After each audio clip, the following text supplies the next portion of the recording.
Hard disk partitioning is the process of dividing a physical hard disk drive into separate sections or partitions, each of which acts as an independent storage unit.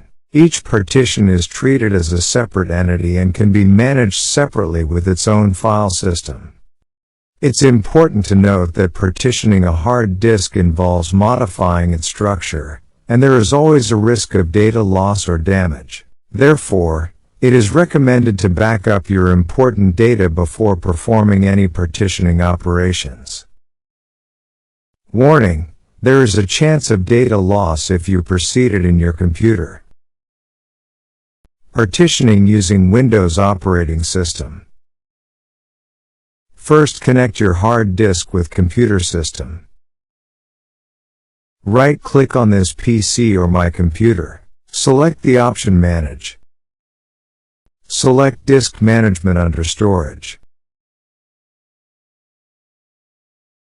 You can see all the storage devices connected to your computer on the right side.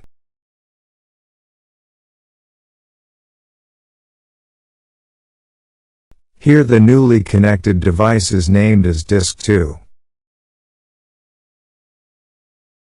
Currently it has 2 partitions. To make another partition from the existing one, we have to right-click on the partition and select the option Shrink Volume. Here we can enter the size of newly creating volume after shrinking.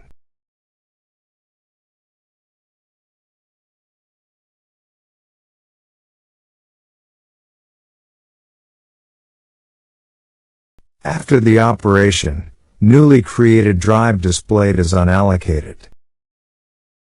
We can again right-click on it and select New Simple Volume.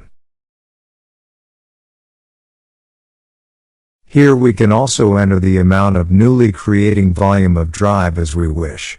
Here we wish to create a drive with the full unallocated space. Click on Next. We can select the drive letter. And in Next window we can format options as we need. Click on Next. Now you can see the new volume ready to use.